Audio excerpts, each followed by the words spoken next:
बऱ्याचदा काय होतंय, तुम्ही तुमच्या फार्मवरती एकदम सर्व नियोजन एकदम व्यवस्थित करता.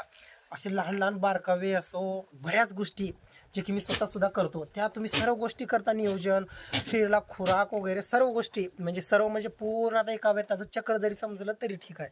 पण तरीही काय होतं, पूर्ण व्यवस्था म्हणजे आता आपण गाभण काळात पण काळजी घेतली, डिलिव्हरीच्या वेळेस पण काळजी घेतली, सगळं व्यवस्थित नाळ व्यवस्थित बांधला किंवा आणि बऱ्याच गोष्टी त्याला दूध लिमिटमध्ये पाजलं, सगळ्या गोष्टी केल्या तुम्ही. मान्य आहे. तरी पण तुमचे पिल्लं मरतात. तरी पण तुमचे पिल्लं गेळ्या पोटाचे होतात. तरी पण तुमच्या पिल्लाची हाईट वाढत नाही. तरी पण तुमच्या पिल्लाची हवी तेवढी कांती, हवं तेवढं तुम्हाला अपेक्षित आहे तेवढं वजन वाढत नाही पिल्लांचं. आणि पाठी ज्या आहेत त्या पाठी ठोकर अशीच्या बनत नाहीत. त्या पाठीची मोठी शेळी बनत नाही. आणि काय होतं, आणि मोठी जर शेळी म्हणजे आता जी पाठ आहे त्या पाठीला दूध पण येत नाही. आता समजा आता ही शेळी आहे, ह्या शेळीच्या पाठीला ह्या शेळी इतकं दूधच येत नाही. असे प्रॉब्लेम तुमच्या फार्ममध्ये बऱ्याच लोकांच्या फार्ममध्ये सराश येत असतात. तर त्याविषयी आपण थोडं बोलणार. तर हे कशामुळे होते, ते होत असतं इनब्रीडिंगमुळं. इनब्रीडिंग म्हणजे काय, समजा आता हा बोकड आहे, हा बोकड मी लागवडीसाठी ठेवला आणि हा बोकड आता आता ह्या शेळीला जर लागला, ह्या शेळीला लागला बोकड आणि ह्या शेळीची पाठ झाली आणि त्या पाठीला सुद्धा जरी हात जरी बोकड लागला ह्या पाठीला, मग समजा आता 2-3 वेळेस समजा जर इनब्रीडिंग मुळे त्याच्या त्याच पाठीला नंतर त्या शेळीला पण तोच बोकड, मग असं जर 2दा-3दा तुमच्या फार्ममध्ये होत असलं तर होतं काय, ते आता जे हे पाठ आहे, आता ह्या पाठीला समजा आता तिच्या त्याच खांडातला तिचाच भाऊ जर बोकड जर लागला ह्याला, तर ह्याला काही जास्त प्रॉब्लेम होणार नाही. पण होते काय, जी होणारी जी पिल्लं आहेत ते व्यवस्थित आणि सदृढ आणि रोगप्रतिकारशक्ती असणारे भेटत नाहीत.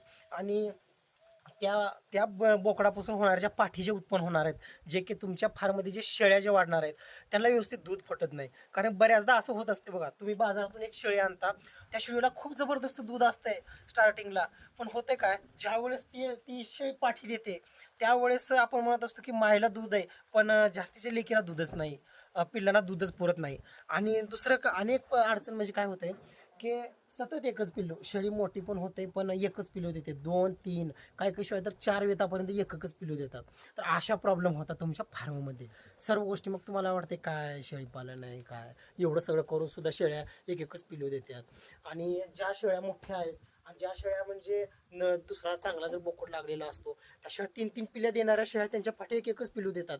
आणि काही वेळेस तर असं होतं की मोठी शेळी असते 4थ्या-5व्या वेताची, तुम्ही लहान कुठला तरी मरतुकडा बोकड, म्हणजे मरतुकडा जरी नसला तरी कमी वयाचा बोकड लावतात, त्याच्यामुळे पण थोडंसं गाबडणं असो ह्या गोष्टी होतात.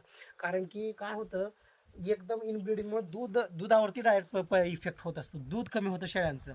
आणि हे दूध, ज्या शेळीला दूध आहे त्याच शेळीचे पिल्ले कधी पण चांगले पोसत असतात, हे लक्षात ठेवा कधी पण तुम्ही. कारण बऱ्याच फार्मवरती काय करतात, 2-2, 3-3 वर्ष, 2.5 वर्ष, हे 4-4 पिढ्या हे एकच बोकड ठेवतात, म्हणजे 4-4 वेळेस वेळीपर्यंत. हे चुकीचं आहे एकदम. तुम्ही काय करत चला, आता समजा मी ह्या सर्वांना बोकड लागलेला आहे, तो म्हणजे आता ह्या बोकड लागलेला आहे, दुसऱ्या वेळेस जो वेळेस लागतो त्यावेळेस तो विकून टाकायचा. आणि एक लहान चांगला बोकड आपल्या फार्मवरती चांगलं पिल्लू, एक लांब म्हणजे तिची लांबकी का म्हणजे असं त्याचं शरीर यष्टी लांब सडक असली पाहिजे, त्याचं चांगलं दूध प्यायलं पाहिजे. तो जुळ्यातला किंवा तिळ्यातला असावा अशातला काहीच विषय नाही. तो एक म्हणजे सिंगल जरी असला, एक जरी जन्मलेला असला तरी काहीच अडचण होत नाही. 1 नंबर 2-2, 3-3 पिल्ले पण देतात. कारण कसं आहे, ते तुमच्या सांभाळण्यावरती आहे. कारण की बरेच जण म्हणतात तिळ्यातलं पिल्लू असलं की ते लई भारी आणि लई 3-3 पिल्ले देतात, तशातला काहीच विषय नाही. जर त्या तिळ्यातलं पिल्लू असेल आणि त्याला जर दूधच जर मायचं पुरल नसेल तर त्या पिल्ल्याचा काहीच उपयोग होणार नाही. त्याच्यामुळे चांगलं पिल्लू, त्याचे मायबाप कसे आहेत, ते कुण्या खानवटात नाही, ह्या गोष्टी विचार करून व्यवस्थित पिल्लू आणायचं आपण आपल्या फार्मवरती प्रत्येक 1-1.5 वर्षाला. आणि ते नवीन नवीन तयार करायचं. प्रत्येक 3ऱ्या वेताला बोकड बदललं जायचं आपल्या फार्मवरला. त्याच्यामुळे काय होतंय, चांगले चांगले शेळ्या आणि चांगले चांगले आपल्या फार्मवरती बोकड बनत चालतात. मग उगाच तुम्ही म्हणजे सर्व व्यवस्थापन करताय, कुठंतरी इनब्रीडिंगमुळे प्रॉब्लेम होते तुमच्या फार्मवरती, मला अंतरी कुठंतरी चुकीचं वाटतंय. आणि लागवडीच्या बोकडामुळं आणि बोकड चेंज करते वेळेस पण महत्त्वाचं. बरेच जण काय करतात, शेळ्या चांगल्या आणि कुणा तर मित्राचा असो, कुणा शेजारा पाजारा असा असो, कुणा तरी म्हातारा किंवा शेळी टॉप क्वालिटीची आणि बोकड कुठला तर गावरान एकदम असं लहान राशीचा आहे असा बोकड वापरतात. मग ते पण चुकीचं आहे. चांगला बोकड, त्या शेळी जबरदस्त आहे ना, बोकड पण त्याच क्वालिटीचा जबरदस्त. कारण की सहसा शेळी पालनातले पिल्ले हे बोकडावरती पडत असतात, लक्षात ठेवा. बोकड हा लई जबरदस्त चांगली भूमिका बजावत असतो आपल्या शेळीपालन फार्ममध्ये. त्याच्यामुळे बोकड व्यवस्थित ठेवा.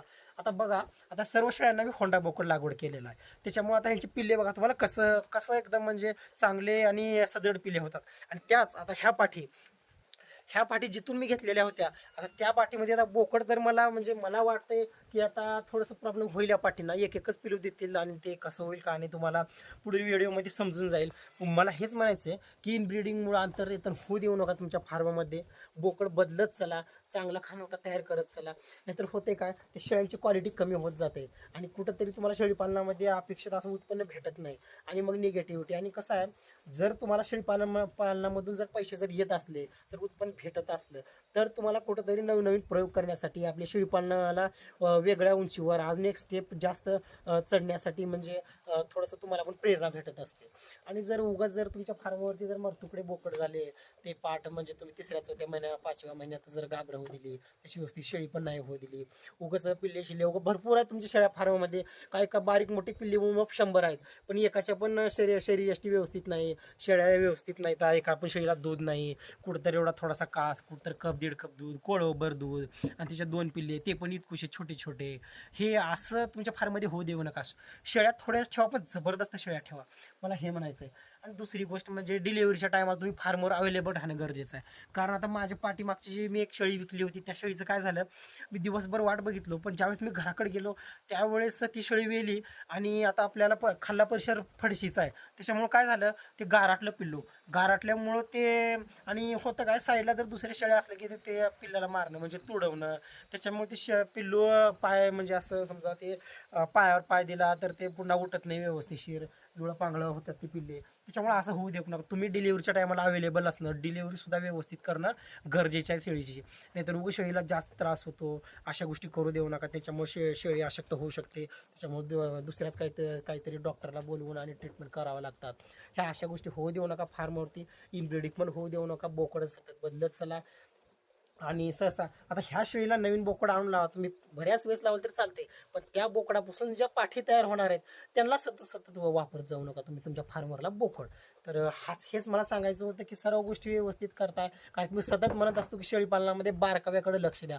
लहान लहान गोष्टीकडे जर तुम्ही लक्ष दिलो, एक 2 ते 3 वर्ष जर तुम्ही जर म्हणजे लहान लहान गोष्टीकडे जर लक्ष दिलं, तर तुम्हाला सवय पडून जाते आणि तुम्हाला पण लक्षात येऊन जातं की शेळीपालनाचा मेन म्हणजे शेळीपालन कसं केल्यानंतर आपल्याला परवडतं. शेळीपालन 100% परवडतं, फक्त तुमचं नियोजन पण त्या लेवलचं असायला पाहिजे, तुमच्याकडे नॉलेज असायला पाहिजे त्या लेवलचं. आणि चॅनलला महत्त्वाचं म्हणजे सबस्क्राईब करून घ्या. आणि कोणत्या विषयावर व्हिडिओ पाहिजे असेल तर नक्की तुम्ही कमेंट करून सांगा, मी प्रयत्न करतो त्या विषयावर चांगले व्हिडिओ बनवण्याचं. आणि कमेंटला रिप्लाय पण मी देत असतो. त्याच्यामुळं भेटू पुढच्या व्हिडिओमध्ये. थांबतो इथेच, तोपर्यंत जय हिंद, जय महाराष्ट्र.